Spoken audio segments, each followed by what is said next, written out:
नमस्कार दोस्तों। RPSC second grade के अंदर पेपर फेस्ट यानी जीके पेपर के लिए हम देख रहे थे विश्व भूगोल क्लास नंबर 13।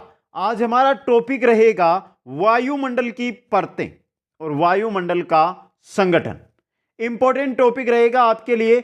हर एक जानकारी इस क्लास के अंदर आपको मिलने वाली है, इसलिए जो भी साथी इस क्लास पे आए हैं एक बार अंत तक इस क्लास को जरूर देखें। इसी के साथ अगर आप सेकंड ग्रेड की शुरू से जीरो लेवल से पेपर फेस्ट की तैयारी करना चाहते हैं तो इसके लिए हमारा राजस्थान इतिहास, जो भी हमारे पेपर फेस्ट का इतिहास विषय है वो कंप्लीट हो चुका है। राजनीति विज्ञान वो कंप्लीट हो चुका है। राजस्थान का भूगोल कंप्लीट हो चुका है और विश्व भूगोल की एक क्लास और बची है। इसी के साथ 4 सब्जेक्ट यहां पर हमारे कंप्लीट हो जाएंगे। इन सभी की प्लेलिस्ट अलग अलग मिल जाएगी और सभी की क्लासें आपको वहां पर मिल जाएगी। पीडीएफ के लिए Kuchaman online classes app download करके आप पीडीएफ भी प्राप्त कर सकते हैं दोस्तों।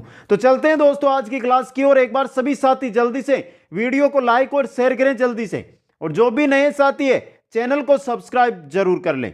तो बात कर रहे हैं वायुमंडल की परतों की। सबसे पहले देखेंगे वायुमंडल का संगठन। वायुमंडल है क्या? सबसे पहली बात वायुमंडल की कर रहे हैं तो ये वायुमंडल है क्या, फिर बात होगी ना संगठन में और परतों में। तो देखिए वायुमंडल पृथ्वी के चारों ओर कहीं 100 किलोमीटर की मोटाई में व्याप्त गैसीय आवरण को वायुमंडल कहते हैं। जो पृथ्वी के चारों ओर, जो पृथ्वी हमारी गोल पृथ्वी है, इसके चारों ओर 400, 500, 1000, 2000 किलोमीटर तक जो गैसीय आवरण मिलता है हमें, जो हम खड़े हैं, अगर आप बैठे हैं तो आपके चारों ओर जो गैसें हैं ये है क्या? वायुमंडल ही है दोस्तों। तो गैसीय जो पृथ्वी के चारों ओर गैसीय आवरण है इसी को क्या कहते हैं?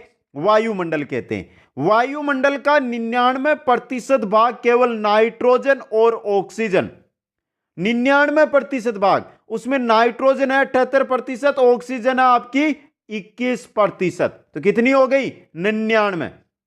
सबसे ज्यादा वायुमंडल में गैस नाइट्रोजन, 2 नंबर पे आएगी आपकी ऑक्सीजन। तो 99% भाग इन 2 गैसों से बना हुआ है और शेष 1% भाग के अंदर सभी अन्य गैसें, जो भी अन्य गैसें हम पढ़ते हैं वो गैसें हैं, धूल के कण है, जो भी है, नमी है, ये सभी अन्य के अंदर आएगी दोस्तों। अब देखिए वायुमंडल के निचले स्तर के अंदर जो वायुमंडल है हमारा, ये अगर हमारी पृथ्वी है तो इस प्रकार है, इस प्रकार चारों ओर इसके वायुमंडल की परतें पाई जाती है। इस प्रकार ये बीच में हमारी पृथ्वी थी गोल वाली, जो हमने रेड कर दिया, ये पृथ्वी है, ये चारों ओर इसकी परतें हैं। तो सबसे क्या बात है, सबसे निचले स्तर में वायुमंडल के, तो वायुमंडल का ऊपरी स्तर तो ये हो गया और सबसे नीचे वाला स्तर ये हो गया। तो जो सबसे नीचे वाला स्तर है इसमें बारी गैसें होगी, क्योंकि बारी नीचे बैठ जाएगी। उसमें कार्बन डाइऑक्साइड है जो 20 किलोमीटर तक है, ऑक्सीजन तथा नाइट्रोजन है ये 100 किलोमीटर तक है, तथा हाइड्रोजन 125 किलोमीटर तक। तो जो भी बारी गैसें है ना वो निचले स्तर पर है, तथा अधिक ऊंचाई पर हल्की गैसें जैसे हीलियम, नियोन, क्रिप्टोन, जिनोन, ये गैसें हैं जो ऊंचाई के ऊपर, यहां पर जो देखिए यहां पे मैं रेड कर रहा हूं ना, ये ऊंचाई वाला स्थान है ना, यहां पर पाई जाती है आपकी हल्की गैसें दोस्तों। आगे देखिए वायुमंडल में उक्त गैसों के अलावा जलवाष्प भी है, धूल के कण भी है, नमक के कण भी है। तो गैसें हमने देख ली, 99% में तो हमारे क्या है? नाइट्रोजन और ऑक्सीजन है, 1% में अन्य गैसें हैं, जलवाष्प है, धूल के कण है, नमक के कण है, ये 1% में आते हैं दोस्तों। जलवायु के दृष्टिकोण से जलवाष्प का सर्वाधिक महत्व है। जलवाष्प, अगर हम जलवायु पढ़ते हैं तो वहां पर हमारी दृष्टि से सबसे इंपॉर्टेंट रहता है जलवाष्प दोस्तों। अब देखिए जलवाष्प के बारे में, तो वायुमंडल में जलवाष्प की मात्रा अधिकतम रूप से 5% तक रहती है। अगर हम बात करें वायुमंडल के अंदर की जलवाष्प कितने प्रतिशत है, तो अधिकतम हाईएस्ट अगर इसकी बात करें तो 5% इसकी हो सकती है। वाष्प की यह मात्रा तापक्रम पर आधारित होती है। अधिक ताप होगा तो वाष्पक्रम वहां पर आपका जो जलवाष्प है ये क्या हो जाएगा? कम हो जाएगा। कम ताप होगा तो जलवाष्प है वो अधिक हो जाएगा। देखिए भूतल से 5 किलोमीटर तक, भूतल ये हमारी पृथ्वी है, ये पृथ्वी है, और इससे अगर ऊपर की ओर जाए तो ये हमें देखिए ये 5 किलोमीटर की हमने परिधि बना ली इसके चारों ओर।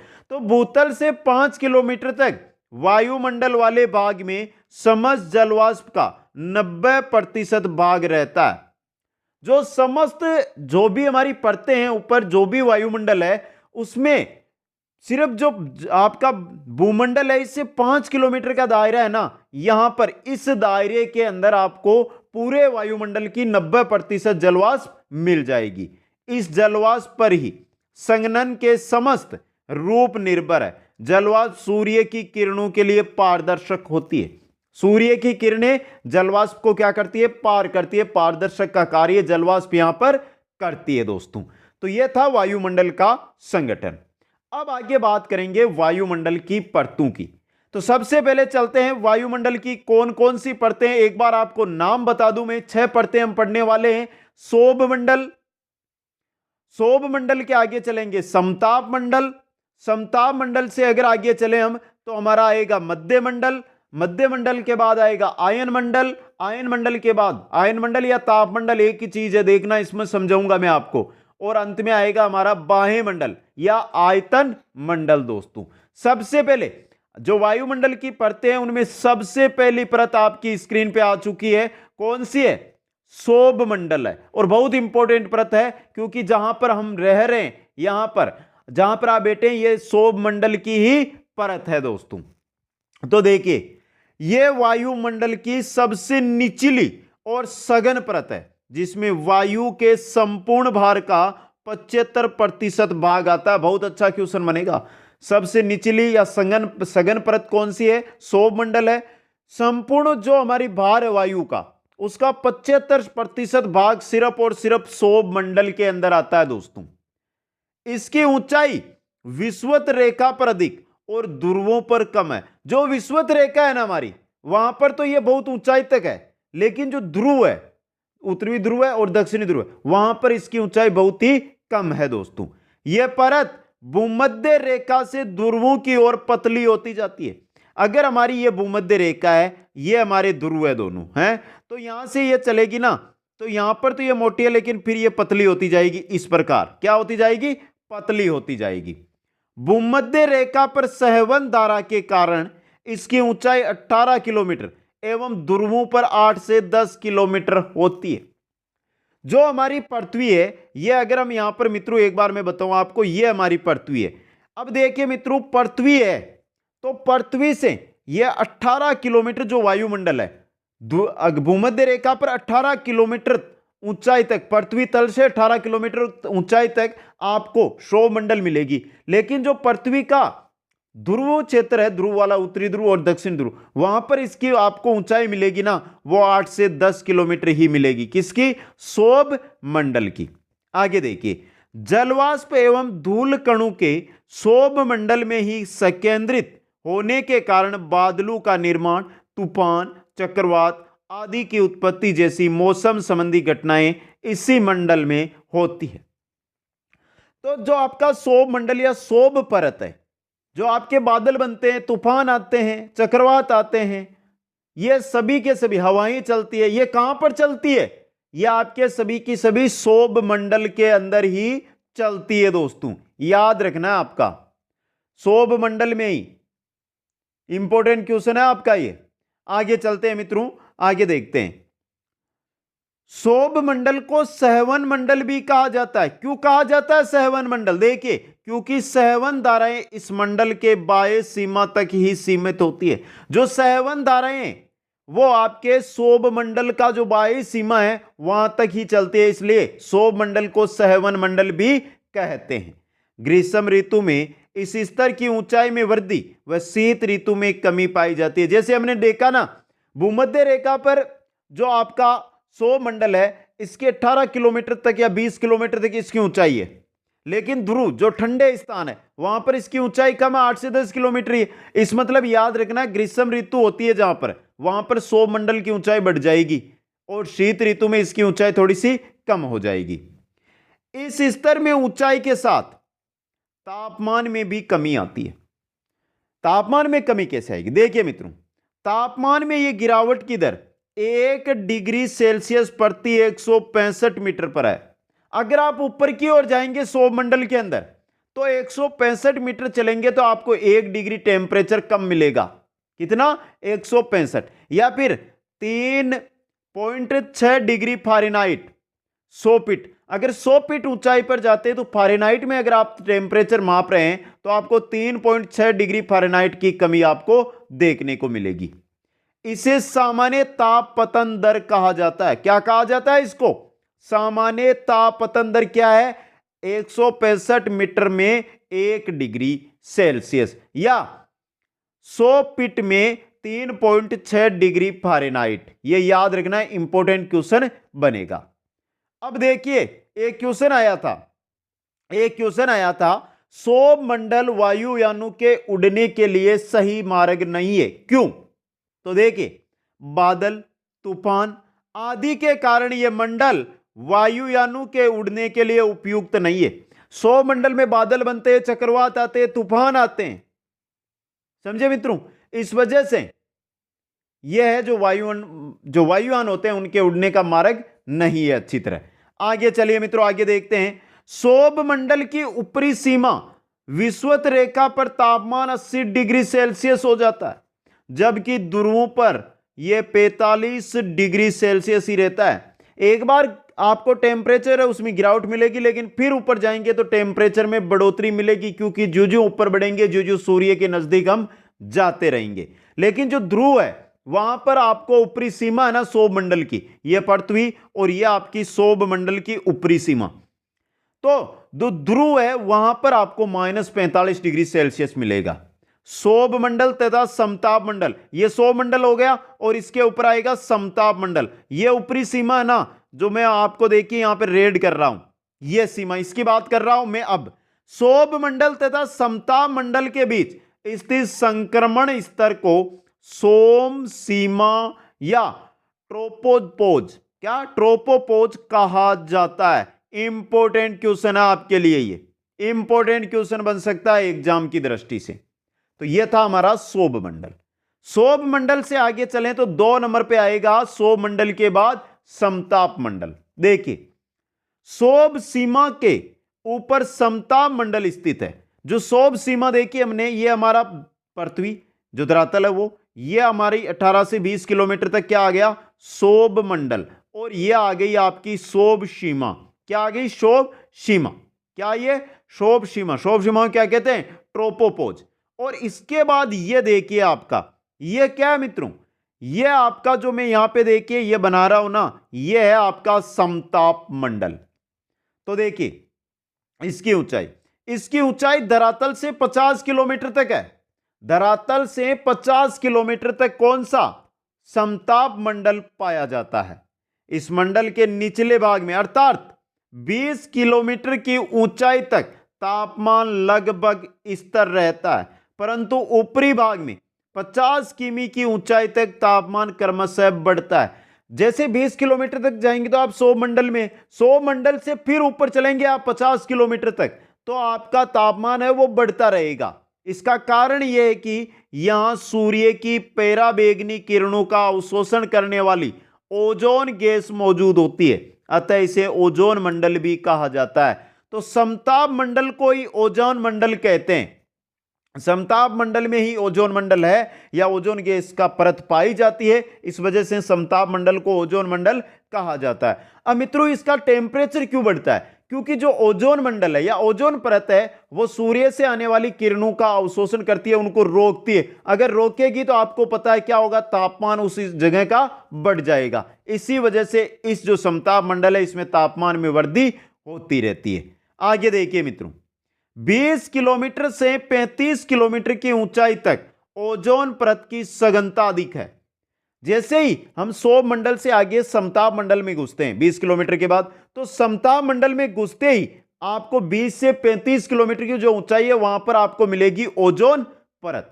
ओजोन परत देखिए क्लोरोफ्लोरोकार्बन यानी CFC, हेलोजन जैसी हेलोजेनेटेड गैसों के कारण इस मंडल को काफी नुकसान हुआ है, जो हमने लास्ट क्लास के अंदर अच्छी तरह पढ़ लिया है दोस्तों।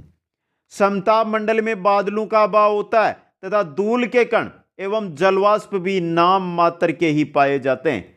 जो समताप मंडल है यहां पर बादल बिल्कुल नहीं देखने को मिलेंगे आपको, ना धूल के कण मिलेंगे ना जलवाष्प, हाँ मिल सकती है 0.0001%, बिल्कुल न के बराबर यहां पर ये चीजें होती है। इस मंडल में वायु की गति क्षैतिज होती है, यह क्वेश्चन भी आया हुआ है।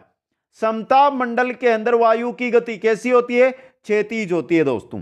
समताप मंडल के ऊपरी सीमा 50 किमी की ऊंचाई पर तापमान बढ़कर, समताप मंडल की जो ऊपरी सीमा है आपकी, वहां पर जो तापमान है मित्रों वो बढ़कर कितना हो जाएगा? 100 डिग्री सेल्सियस हो जाता है। कितना हो जाता है? 100 डिग्री सेल्सियस हो जाता है। आगे देखिए, ओजोन परत के नुकसान के फलस्वरूप पराबैंगनी किरणों के पृथ्वी के धरातल पर आने से पृथ्वी के तापमान में वृद्धि, त्वचा कैंसर जैसी समस्याएं हो सकती है। यह क्वेश्चन भी आया था, त्वचा कैंसर जैसी बीमारी पृथ्वी पर फैल रही है धरातल पे, किस वजह से? ओजोन परत के छेद की वजह से पराबैंगनी किरणें सूर्य की सीधी पृथ्वी पर आती है, जिनसे त्वचा कैंसर जैसी बीमारियां फैल रही है। समताप मंडल की ऊपरी सीमा पर समताप सीमा स्ट्रेप्टोपोज नामक संक्रमण पेटी पाई जाती है। यह आपका पृथ्वी का धरातल है मित्रों। यह क्या है? पृथ्वी का धरातल। यह आ गया आपका क्या मित्रों? यह आ गया क्षोभ मंडल, यह आ गया आपका समताप मंडल।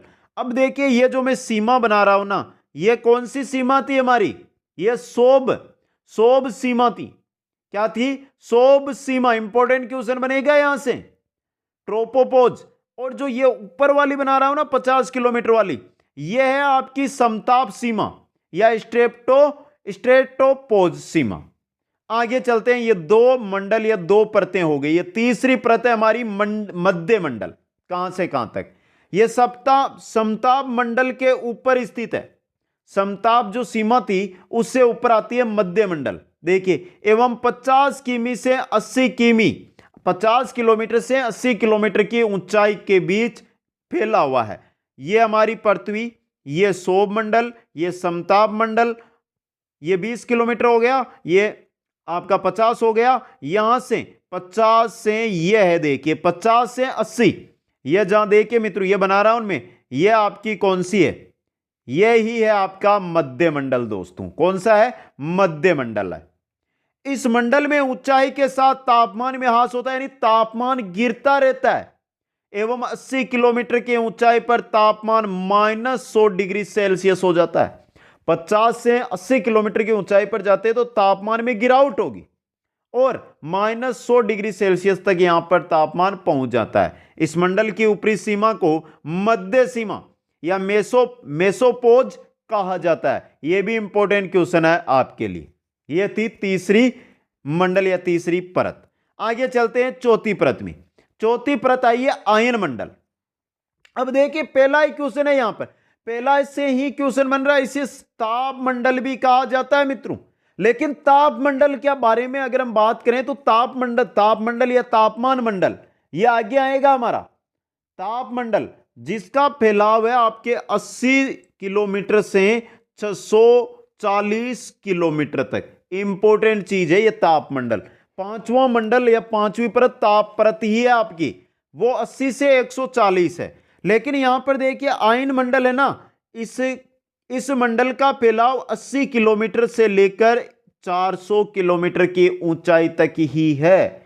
तो ये जो तापमंडल, इसको क्यों कहा जाता है, वो जैसे हम तापमंडल पढ़ेंगे आयन मंडल के बाद पांचवा, वहां पर आपको समझ में आ जाएगा। तो देखिए, आयन मंडल को ही तापमंडल कहा जाता है। आयन मंडल है, इसका फैलाव 80 किलोमीटर से 400 किलोमीटर तक है। जीरो से यानी धरातल से 20 किलोमीटर क्षोभ मंडल, 20 से 50 समताप मंडल, 50 से 100 मध्य मंडल और 50 से 80 था आपका मध्य मंडल और 80 से 400 तक कौन सा है? आयन मंडल है। इस मंडल में तापमान तेजी से बढ़ता है एवं इसकी ऊपरी सीमा पर यह बढ़कर 1000 डिग्री सेल्सियस हो जाता है। ऊपरी सीमा यानी कि 400 किलोमीटर, पृथ्वी से 400 किलोमीटर ऊंचाई पर जाते हैं तो तापमान 1000 डिग्री तक पहुंच जाता है मित्रों। इंपॉर्टेंट क्वेश्चन, पृथ्वी से प्रेषित रेडियो तरंगे इसी मंडल से परावर्तित होकर पुनः पृथ्वी पर लौट आती है, क्योंकि आयन मंडल है, आयनों का विस्तार है यहां पर। तो जो भी पृथ्वी से रेडियो तरंगे ऊपर भेजेंगे वो इसी मंडल से या इसी परत से क्या होती है, परावर्तित होती है और वापस पृथ्वी की ओर लौट आती है। दोस्तों आगे देखिए, इस मंडल की हवा विद्युत आवेशित होती है। जो आपका आयन मंडल है ना, इसकी हवा क्या है, विद्युत आवेशित है। अतः इस मंडल में वायु के कण विद्युत विसर्जन के कारण चमकने लगते हैं। विद्युत आवेशित है और जब इस मंडल के वायु के कण है वो विसर्जन करेंगे तो विद्युत विसर्जन के कारण क्या चमकते हैं। दोस्तों यह प्रकाश मुख्य रूप से पृथ्वी के चुंबकीय ध्रुवों पर ही पाया जाता है। पृथ्वी के जो चुंबकीय ध्रुव है वहां पर आपको ऊपर की ओर चमकते हुए, जो आपके आयन मंडल है वहां पर जो कण है, हवा जो कण है, वायु के कण है, वो चमकते हुए नजर आएंगे। देखिए मित्रों, यहां से क्वेश्चन बनेगा। यहां से देखिए, ध्रुवीय प्रकाश पर सूर्य के धब्बों के परिवर्तन का भी काफी प्रभाव पड़ता है। सूर्य के धब्बे, सूर्य में धब्बे पाए जाते हैं, उनका प्रभाव पड़ता है। कैसे? अतः सूर्य के विद्युत विसर्जन से भी प्रकाश संबंधित है। विद्युत विसर्जन सूर्य से, एक तो धब्बे से विद्युत विसर्जन हो रहा है, एक सीधा हो रहा है, तो उससे भी जो आपका आयन मंडल है उसमें प्रभाव पड़ता है। उत्तरी गोलार्ध में इस प्रकाश को उत्तर ध्रुवीय एवं दक्षिणी गोलार्ध में इस दक्षिणी ध्रुवीय प्रकाश कहा जाता है। दोनों गोलार्धों में दोनों के नाम से ही इस प्रकाश को जाना जाता है। यह थी हमारी चौथी मंडल, चौथी परत, आयन परत या आयन मंडल। अब मित्रों हम बात कर रहे थे ना, आयन मंडल को ताप मंडल कहा जाता है। तो यह रहा आपका ताप मंडल। देखिए तापमंडल, तापमंडल ये 80 से 640 किलोमीटर की ऊंचाई के मध्य स्थित है। देखिए आयन मंडल 80 से 400 किलोमीटर, तापमंडल का ही क्या है, निचला हिस्सा है। तापमंडल का जो निचला हिस्सा है ना, वो ही हमारा क्या है, आयन मंडल या आयन परत है। तापमंडल का ऊपरी सीमा 640 किलोमीटर पर तापमान बढ़कर 1700 डिग्री सेल्सियस हो जाता है। तो तापमंडल की ऊपरी सीमा मतलब 640 किलोमीटर की ऊंचाई पर तापमान कहां पहुंच गया है, 1700 डिग्री पर पहुंच गया है। इंपॉर्टेंट चीज आपके लिए। और अब देखते हैं हमारा अंतिम जो परत है, अंतिम मंडल है, वो है वायुमंडल या आयतन मंडल। यह वायुमंडल का सबसे ऊपरी भाग है जो कि 640 किलोमीटर के ऊपर फैला हुआ है। 640 किलोमीटर के ऊपर जो है वो है वायुमंडल या आयतन मंडल। तथा इस मंडल के विषय में अभी तक विशेष जानकारी प्राप्त नहीं की जा सकती है, क्योंकि टेम्परेचर 640 किलोमीटर की ऊंचाई से हम जाते हैं तो हमारा 1700 डिग्री सेल्सियस हो जाता है, बहुत अधिक टेम्परेचर।